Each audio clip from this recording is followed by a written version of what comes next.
Guys, we're back! So this time we're going to be doing something kind of fun.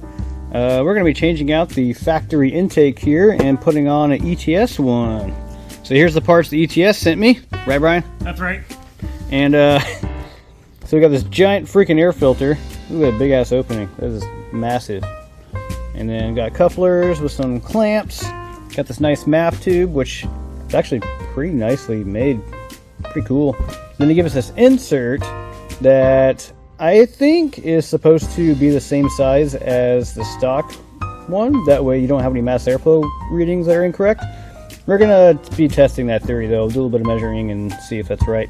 And then we got our intake tube and our box to try and keep heat out of the engine bay from getting into our filter.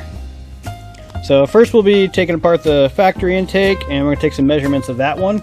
I want to see what the internal diameter is where the mass airflow sensor is. That way we can start there and then measure our new one and see if they kind of correlate. Let's find out.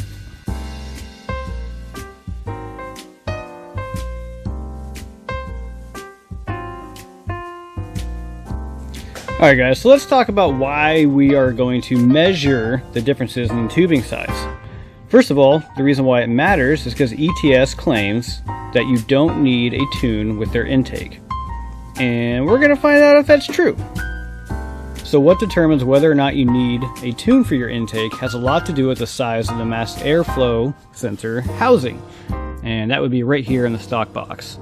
So here you have your mass airflow sensor, and it does two different things. It measures the flow of air coming into your engine, and it also measures temperature.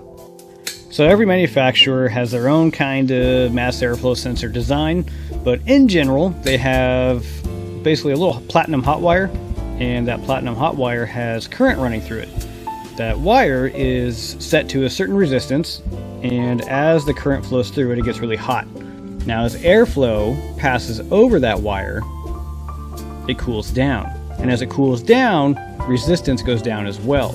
And that gets measured as a voltage signal that goes back to the ECU, and the ECU does little calculations, and it basically knows how many grams per second of air is flowing through your intake at any given time. And if you guys want to know a little bit more about how they work, I mean, that's a pretty general explanation, but there are plenty of videos out there who go a lot more in depth. But today we're here to talk about the intake. And here we have our two different intake systems. So obviously this is the stock air box, that's where the mass airflow was. We're going to be measuring the diameter of this, and then this is our new one from ETS. They give you this tube, and then sometime back in December of last year, I think, they updated their design, so they started including the sleeve. And my thoughts are that this is probably going to be about the same diameter as the stock air box, but they started including it that way you don't have any dam drops, you don't have any issues with airflow readings, and that it could be basically a drop-in air intake system without a tune. Let's see if I can actually see that on camera. I'll bring it real close. Look at that. So it's about 71.75 or so. 71 3/4 of a millimeter ish. Let's try the ETS one here. So this one,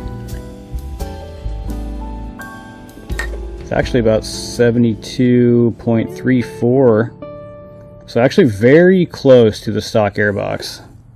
That's kind of surprising. So I wonder why they needed the sleeve, because I think this is just going to make it even smaller. In fact, this one here, you can see 68-ish. That's probably what they're going for, about 68 millimeters. So that's actually more narrow than the stock airbox is. Interesting. Alright, well, I'm not a scientist or an engineer, so I think I'm just going to go with... I might just try installing the mass airflow housing that they give you without the sleeve for now. And I'll keep an eye on my dam readings, I'll keep an eye on my fuel trim levels, basically see how the car acts in the next week or so. And in worst case, if it is having issues, maybe I'll just install the sleeve and see if it goes away. So we can maybe do an update video later on, see how that goes. But for now, I would like to get it installed on the car and then see what kind of cool, fun noises it makes. Right, Brian? Right. Well, looks like we got to pull off a bunch of this plastic first, then we can get to the stock intake and pull the rest of that part out. Alright, we got all the plastic off. All we gotta do now is unbolt the stock intake hose. And looks like it connects up in here as well. So we'll just get that out of there. Alright. Get the hell out of there. Stupid. Okay, so I got my nice new intake pipe installed. Got the coupler on. This nice smooth pipe goes up there. And then you can kind of see it basically bolts to the frame right here. Nice little Allen head, 5mm. Pretty secure actually. You can grab it and shake it, it doesn't even move. So then we got my nice new intake right here. Got the coupler on, ready to go. Nice and secure. Mass airflow sensors transferred over. We're just gonna button up underneath the car and then drop it down and probably put it all back together from top side. Right, Brian?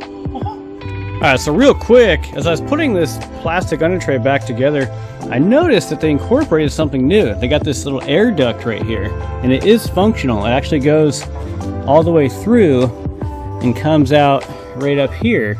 And it looks like it's used to cool down, actually it goes right to the power steering system. So maybe it's meant to cool down the electric power steering since the motor is pretty much right there. That's interesting. I guess it'll help it last longer in the long run. Pretty cool, Subaru. Okay, here we are back up top.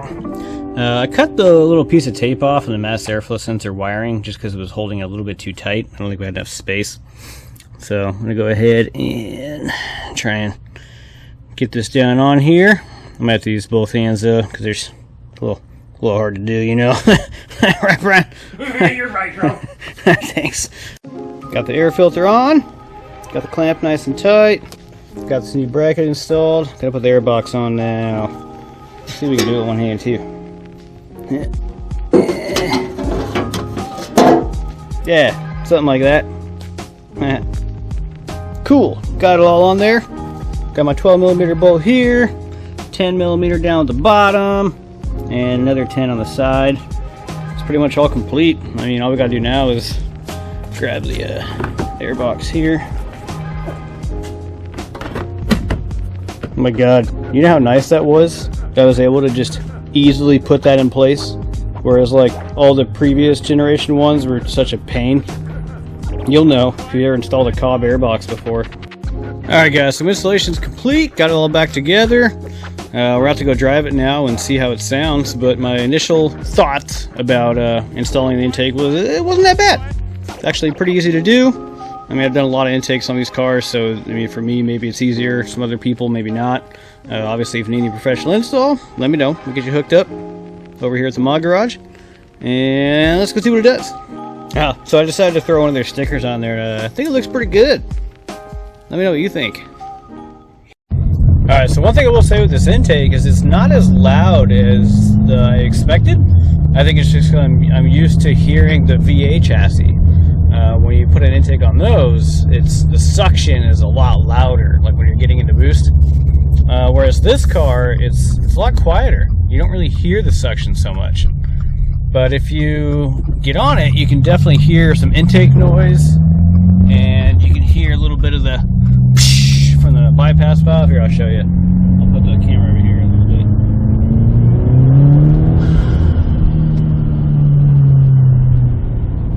It's actually kind of an odd noise. It's like a shh, and then just ah.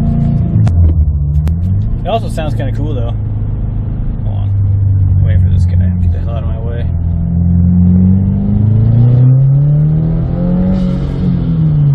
One thing I did notice though is this intake definitely added some power to the car. I can feel it. I wish I had a dyno to show me the difference, but you can definitely feel it. Alright guys, so I've been driving this car for a couple days now since putting the intake in, and I have seen some dam drops. Right now it's at 0.5 even.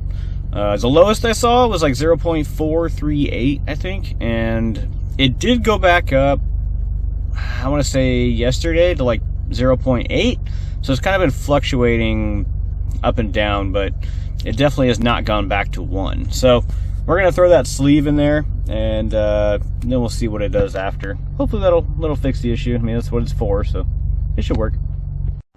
So if you're wondering how this sleeve works, basically you just gotta take it and insert into the hole. And it is kind of a tight fit, so you're gonna have to work it in there a little bit. I think. Hold on, I'm gonna use 2 hands and get this baby in here. Okay, I got it in there. Basically just shoves all the way in. You just gotta make sure the hole's still nice and open so that way your mass airflow sensor can go back in, and then reinstall.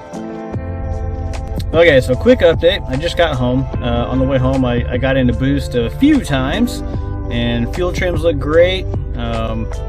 Looks like the dam went up just a little bit, so I think we'll keep driving it tomorrow and see how it goes.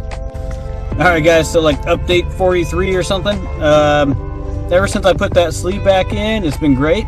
I've been driving the car for the last day and a half or so, and the dam went back up to 1. It took a little bit of driving, but it went back up on its own. So I would say definitely a good thing to have in there. And just a couple notes that I think are kind of important to mention is I did this entire experiment with the same tank of gas. And I know that it's not because of the gas that the dam dropped, because I had been driving several days before installing the intake on this tank of gas, and it was fine. Dam was at 1.0, no issues whatsoever. Installed the intake without the sleeve, and it dropped down to 0.5. Stayed there for a couple days around that area, and then put the sleeve in and went back to 1. And it's been long enough that I think it's a pretty good experiment. I did the science for you guys. I mean, I know ETS already did the science, but now I did the science too. So you don't have to. So if you ever go to basically install one of these intakes, just put the sleeve in. Don't even worry about it, just do it. Unless you're gonna get a Pro Tune done, then I think that it might be better to leave the sleeve out. That way you can get the maximum amount of airflow through the intake that you can. Probably just be the best bet in the end. But anyway, I think that kind of concludes our video for the day. It's all freaking rainy outside today. This sucks, but so go install your intake. Have a good time.